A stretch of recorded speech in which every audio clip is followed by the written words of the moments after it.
Well, we had a whole intro planned out. Did we? And then the recording stuff sort of crapped out. So you're going to have to just believe us. Yeah, it was a really good intro. It was great. It was the best intro we've ever done. And we had sparklers. Sparklers came out. You were naked for a minute. Yep. And I missed it. All this to celebrate the new CEDH staple. Structure makers. We're going to talk about the new little goblin that seems to be mucking up the works. And He's CEDH. all over the place. New York Times. Everybody's talking about this goblin. The Washington Post. BuzzFeed. Everyone's talking about hexing squelcher. BuzzFeed. I don't know. They're commenting on magic now. Ah, yes. That's how they're trying to stay GameStop relevant. News. This in Game Informer. Yeah, top 10 lists of Hexing magic Squelcher, cards. destroying the competitive format that is CEDH. Yeah, Hexing Squelcher is a goblin sorcerer, 1 in a red, a 2/2 that says this spell can't be countered. Oh, man. With ward, in that you have to pay 2 life if you want to target it. It also has the abilities, spells you control can't be countered. Which is notable. And its final ability. The part that I forgot about. Its fourth thing is other creatures that you control have ward, pay 2 life. Because all grizzly bears have to do 4 things now. Right. For them to be the grizzly bears are getting stronger. Yeah. The grizzly bear goblin with 4 abilities. So we're going to talk about this from 3 different perspectives. The first one is going to be sort of from like a casual played design perspective. Like, was this card just designed for casual? The other thing we're going to talk about is that maybe they're trying to open up other colors to having access to common ways that decks win in CEDH and why they might want to do that. And then finally, we're going to talk about maybe the secret third option that we think might actually be what's going on here. Right. Definitely not speculating or anything. It's definitely not speculation whatsoever. Right. So let's talk about Hexing Squelcher as a sort of like a casual play design perspective. I sort of want to steel man the case for this card being designed for a casual audience. And as we know, counterspells are a big frustration for casual players. There's a particular type of player that wants to be able to play these big spells. And there's a pretty big feel bad when you go to cast a very large creature thinking that you're going to have a huge impact on the game, and then somebody just counterspells it. So I could see this card being printed for somebody who is of that mindset or enjoys that type of play, which again, nothing wrong with. It's just that Magic systems are built in a way to sort of undercut that play style, right, with counterspells or removal. And Hexing Squelcher fits right into that sort of archetype. And it's hard to determine like what side of the spectrum was this card designed on, right? Was it designed with the intention of it being used in a very competitive way where you're going to go and tutor for it, you're going to play it so that you can go and get your win cons sort of through, the rest of the players at the table? Or was it someone that, like you said, really hates counterspells, is tired of being picked on by their pod because everyone plays counterspells, and so they rub their hands together and laugh maniacally as they play their card that stops them from doing that? It's a pretty big context difference, right? Right. Like, yeah. When you're designing this card to just be sort of like part of a 99 where somebody isn't really tutoring for things and they're planning to sort of just draw this when they do, and then suddenly the game swings massively in their favor when they draw it, but drawing it and then winning afterward is not a guarantee. And I don't know how you feel about this, but I feel like this is sort of a dangerous place for them to be developing in, though, because when you're developing cards, and you could have the sort of forethought of, well, I wonder how this will affect CEDH, right? Then without directly acknowledging that there is a competitive format that has this particular meta, and you understand the meta very well, you're sort of designing cards that you know might have an impact, but you don't really know what the impact's going to be. It looks like in the end, something like Nadu didn't end up massively impacting CEDH. Well, it got banned.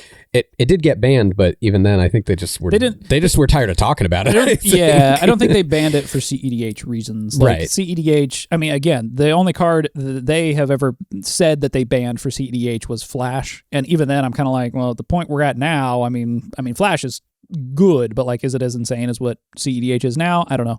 But yeah, Nadu, on the other hand, like, we saw it start to get a little bit of a foothold in CEDH, and then it was banned. So we don't really know how big of an impact it could have had. Yeah. But I think that's just another example of a card that was designed going, well, this would be fun in Commander, right? I don't know how it's going to affect CEDH. And then turns out there's an entire competitive meta that now is being warped completely around this card that was developed on the offhand idea of, well, this would be fun to play in my pod or something. Yeah, well, and that comes more down to the fact that it was a card designed for Modern, is in the Modern Horizon sets, and then it ends up messing up every competitive format because it was actually a card designed for Commander.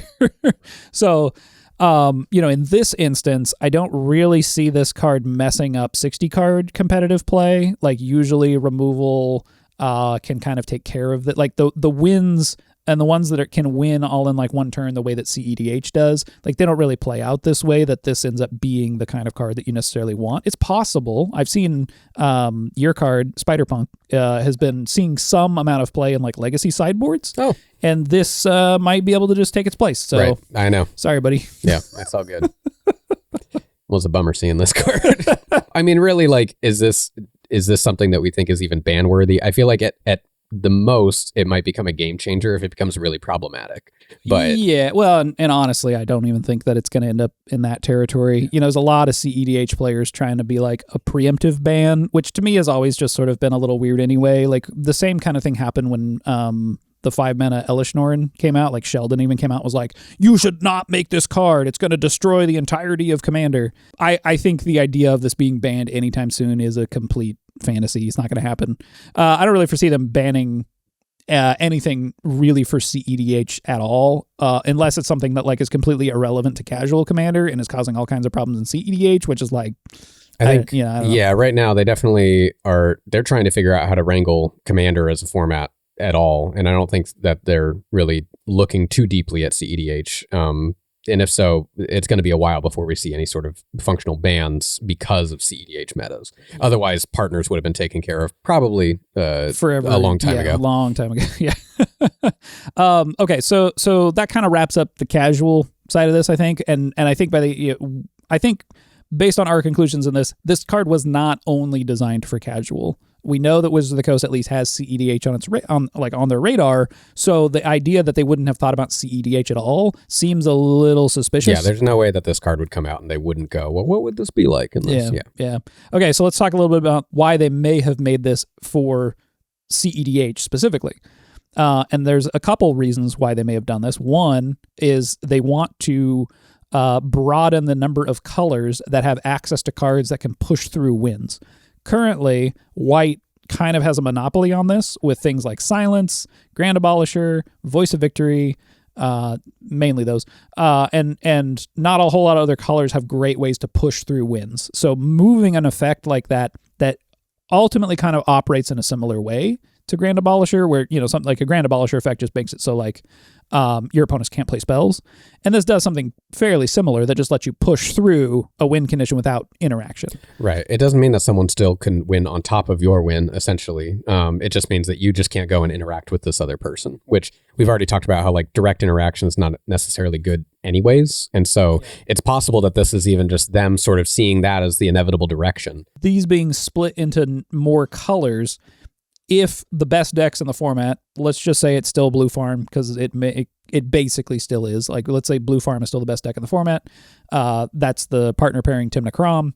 Timna Crom can just play this card, right? They can play the white versions of this that make it so your opponents can't play spells. They can also play this version of it. I think where it starts to get weird is you get to a point of saturation, right? Where like, how many of these effects do you actually need versus the things that can just win you the game? Now, it's a possibility that you might want to play as many of these as possible and then just play your win conditions, and then you just overload your opponent's interaction with things that make it so they can't stop you, and then you just win the game instead of playing counterspells. We've talked about this kind of play pattern before with something like Semi-Blue. But it's also possible that you want to run some amount of interaction yourself, and you can't make room for all of these effects that just like push through your win attempts.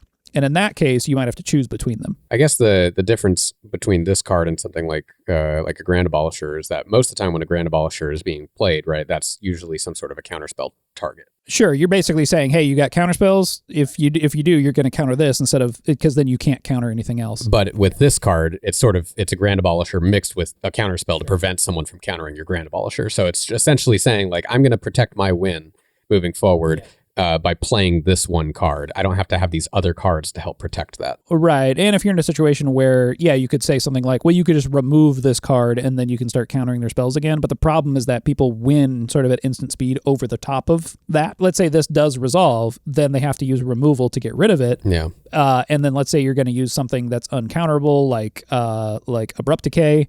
They're just going to win over the top of your Abrupt Decay still, right? Yeah. Because your instant speed interaction is mostly counter spells with spells on the stack. The other thing, like if they're trying to sort of spread out the ability for you to push through a win, this does give kind of a buff to something like Rogthras, right? Is that, or even Rogsai, right? Like these decks that don't play white now have access to Grand Abolisher-like effects.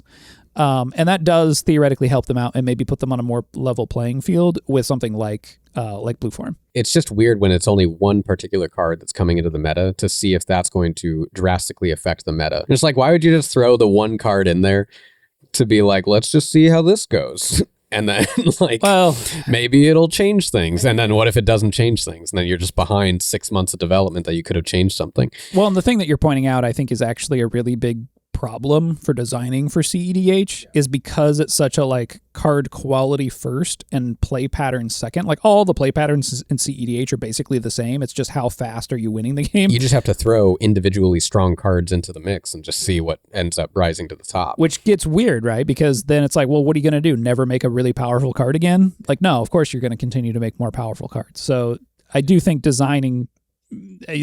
It's not quite a non-starter, but I think designing for CEDH because of that is very difficult because you don't have the ability, we've talked about this many times, but like because you don't have multiple copies of cards, it's hard for you to sort of like assemble packages of cards that are much stronger together.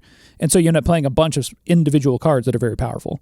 What I'd be curious to see is that because this is weak to removal, right? Obviously, if you can't counter it, the thing is you have to play removal. If they try to bring removal back into relevancy, you can't have single target removal. But if you start putting removal on a stick of sorts, right? They put this effect on a creature, right? And I think they did that to make it as removable as possible. Yeah. So if they start doing that with other things, then it's possible you might get a little bit more of this rock, paper, scissors sort of an effect where you have people that have counters of spells, you have people that have things that prevent spells from being cast, and you have people that can remove these things that are creating these effects. Right. So like if you're not playing enough interaction, right, then you're not like you're going to lose to this, which again, the problem though is that it sort of puts more pressure on people just not playing interaction at all. Right. The card in particular, I think that comes to mind is like there's two that are sort of the best like removal on a stick cards is Orcish Bowmasters. Yeah, Orcish Bowmasters and Mayhem Devil. Every time that Orcish Bowmaster is going to target it too, there's a ward cost. So yeah, you're it's just 2 like, life. It's not the end of the world, but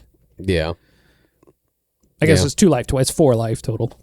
Well, right, but then if you have to keep targeting it to go over it. Oh, good point. Yeah. That's interesting. You're right. It means every time you're targeting it. Each time you target. There's a problem there. Yeah, that's oof. So the other thing we need to talk about in terms of why they might want to put more of these effects into CEDH is the fact that we had a game that lasted 11 hours and ended in a draw. That game happened about 7 months ago. And then this card is coming out now, which it might. We're not really sure because we don't know when, like how long in advance Wizards of the Coast locks in their card designs. But 7 months seems like an amount of time that's plausible that they may have decided to put this effect in response to that game happening. I could see them wanting to figure something out to help with that problem, even if the gameplay afterward is not particularly interactive and good, because it's like that fail state is so bad and makes the game look so bad that they're like, that's catastrophic. We need to do something about that. Well, and I think that's why Wizards right now is in such a safe position, because if they just don't really acknowledge CEDH, like if they don't really officially support it or anything, the format can look as bad as possible because, well, we're not supporting that. But if they want to try and do their little bits of testing to try and make sure that the format gets to a little bit more of a viable meta, that in a healthy game state, then they can start investing in resources to try and support it. But as long as there's 11-hour games going on, yeah, they're going to be like, well, we need to figure that out first. Like, let's make sure that that's not happening anymore. And the only way that they could sort of indirectly affect CEDH in that way, because they're not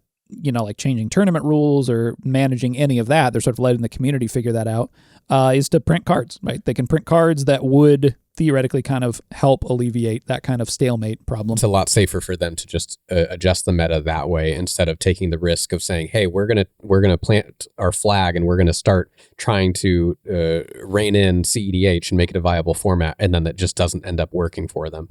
But now they've already done it. Yeah. So. Yeah. Let's get into the third and final reason Wizards of the Coast may have printed this card, and this is when we start to get a little bit more into speculative territory. So the thing that we think could be happening here is that Wizards of the Coast is attempting to power creep interaction. If you create ways to push things through and make them uncounterable, you then need to create a different way to interact with those spells, right? And that would be something like exiling things straight from the stack. So things like Mindbreak Trap, or things that have split second. The other thing that this could potentially do, as much as other Magic veterans will not like to hear this, probably Magic players in general won't want to hear this, is that it opens up the possibility of having more counter spells in other colors. Other colors have counter spells, but there's not a lot. Blue has always been predominantly the counter spell color. If everybody's playing a lot of counter spells can end up in a stalemate, how do you push through that? You make things uncounterable. But then how do you reintroduce interaction after you've done that? Well, you need to come up with some other thing, right? It also means then that you actually maybe see a little bit fresher of a meta, right? Now, blue is pretty necessary in most CEDH That's a good point. formats, right? Yeah, in most competitive formats, blue is an absolute necessity. So, but even then, like, they haven't defined... it's still kind of blue in terms of like what can exile from the stack, but it's definitely less like locked down than counterspell. Like, blue, like counterspells are blue, but exiling from the stack could be white, could be black. Who knows? The other thing I think that's a little weird here is just to have uncounterable blanket be the thing, right? You could instead have this be a bit more of a spectrum of options, similar to how they used to have Shroud, and then they made it hexproof, and now they've made it Ward, where Ward, you can now have a spectrum of costs to be paid. You could create Ward for a spell that's on the stack, so instead of it being uncounterable, it's like, well, if you want to target it or interact with it, there's an additional cost you would have to pay, and then they have a whole knob that they can go crazy with and do all kinds of things. I don't really love seeing how many cards are coming out that just have this blanket uncounterable, mostly because of that, because it's not really an expandable mechanic. It's like pretty blunt. This is why this thing is here. This is the function that it's serving or whatever. And so I'd hope that they end up expanding on that. Something we also talked about before recording was like there could even be potentially some sort of a kicker mechanic as well. So you end up paying for a spell, but there's an additional cost. If you pay the additional cost, it becomes uncounterable, or something like that, right? So that it just offers a little bit more variety, and a little bit more. I think it makes it a little bit more interesting having that interaction happen, right? As opposed to it just being, well, I know that when I play this thing's going to be uncounterable and there's not going to be any interaction. It's a lot more exciting if you have to debate whether it's worth you investing that extra mana, whether it's wasting mana because no one's going to counter it, etc. When we zoom out a little bit and think about other games that just don't have counter spells, like counter spells and stack interaction, instant speed interaction like this, I think is a really big feature for Magic. Like, this is a thing in its favor. It's really fun. Right. It's some of the most interesting moments in Magic is when you're fighting through a stack war, right? And then that all resolves and you can interrupt at different levels at different times and things. And games that don't have this suffer from problems of like you not being able to interact with your opponent if they can win all in one turn. Putting this card into the meta and making it so that you're effectively playing a game that does not have counter spells, like there's still instant speed interaction, but if you're able to win at instant speed, counter spells are the only stopgap to that. It might make sense to open this up to a wider gamut of instant speed stack interaction. And honestly, look, I realize that that's on the more complex side of Magic and they're sort of leaning to the more casual side of Magic, but I think that that's a pretty unexplored territory. Have they ever moved things in stack order? Oof. I don't think so. Yeah, but it'd be like target spell on the stack, and it like becomes the current spell that's on the stack. I don't think it'd be that complicated. Because you would just find a spell that's targeting it, and that spell fizzles, essentially. Yeah, that's true. Yeah, but you could still interact with it again before it would resolve. Right, yeah. Still, that is interesting. And Yeah. maybe, I don't know. To me, that feels a little bit like Graveyard Order, where it's it's a little too... Gets pretty crunchy. Yeah. But, I mean, I do think that, other ways to interact on the stack could be really interesting. Yeah, I agree. I think that it would make sense if they started sort of expanding this outwards. I feel like, though, this doesn't feel like a standard decision that they'd be making based off of this, right? Like, I feel like standard format. Yeah, because I don't think standard is really at that point. Maybe something like Legacy, but Legacy probably, yeah. But also in CEDH. Yeah, standard I don't think is at the power level where you would be able to play this and then also win that same turn. Right. It's like you would play this and then you're protecting something the next turn or whatever, and at that point your opponent has the ability to play interaction, some kind of removal to get rid of it before you'd be able to do it. So it also means, though, that if they start designing in this sort of next level, it means that they have the opportunity to power creep, but they know where to take the cards if they start power creeping in that direction, because they know where the next point of interaction will have to be in a higher power format. So what do we think? Is this card going to ruin CEDH? We won't know for 6 months. At least, yeah. So I think that there probably are answers. Those answers might be very niche. Yeah. And like, are they going to include those niche answers for this one card, though? Depends on how bad this card ends up being. Yeah, I don't know. And even then, you're at a disadvantage for having to include that one card specifically to fight this. And you're spending the interaction to interact with it. Like, at some point, you just like join the team of playing it, and you don't, And I was thinking about it. This related to Semi-Blue. Because Semi-Blue is a deck that really wants to play this type of game plan, right? They want to play a bunch of spells that are uncounterable, and they don't want to play any interaction. But I was like, this still doesn't really fit into Semi-Blue, because Semi-Blue wants to play spells that like do things like Cascade, and you want to Cascade into like more powerful spells. And so if you put this in your deck, you're going to Cascade into this thing that just like makes your other things uncounterable, and it might just like stop your snowball of accumulated value. Depends on how many cards that feels are necessary, because there's a couple of cards already in Semi-Blue's list that makes it so that your creature spells aren't counterable, right? Yeah. Or there's cards that are just uncounterable on their own, like Last March of the Ents and stuff. So, but I'm assuming if it's creature spells that end up cascade, I guess it's not all creature spells that end up cascading, but a handful of them. And so, I guess it just depends on whether it's worth adding another one to the list, if it feels worthwhile or not. Right. I feel like this probably just enters into a similar space as like Grand Abolisher. Also, that ward with Workish Bowmasters is pretty weird. That interaction that's pretty wild. Is pretty wild, yeah. I do think that this probably just enters into a space like Grand Abolisher or Ranger Captain, where you might play this alongside something like, I think it works with Imperial Recruiter or like some of the Goblin tutor spells to like tutor it up, right? So you have this sort of combination of like, well, I'm going to play this card to go tutor it, and then I'll be able to play it more often. You sort of get to run multiple copies that way. And some of the like Voice of Victory and Grand Abolisher, like those are things that you're going to be tutoring for to try to win the game. So I do feel like this probably just kind of slots in there. And if anything, it might end up making, this is the problem with Blue Farm. I mean, really, is that like, because it plays 4 colors, it's difficult to like spread out the things that help you win the game, because they can just go into Blue Farm. I don't know. I think there's probably answers out there somewhere for this. I don't think it's going to completely destroy the metagame. I could be wrong. There's going to be answers, but it's coming out in Teenage Mutant Ninja Turtles. Yeah. I don't know. Like CEDH is kind of, last I checked up on it, they were in a pretty turbo heavy format. I've heard some talk of them moving back into sort of mid-range, but it feels like each meta of CEDH is vastly different depending upon like where you're at, like in the United States or around the world. So this might just be a situation where like this card's good in some metas and not in others. I feel like it's a good card. I feel like it will see play, but I don't know if it's so sky is falling as what a lot of CEDH players have been saying. So, I mean, look, if this breaks the format, it wouldn't be the first Goblin to do it. The other one was 2 mana too. Was Sharpshooter, or what? Are you talking about CEDH format? Yeah, buddy. Oh, okay. Dockside.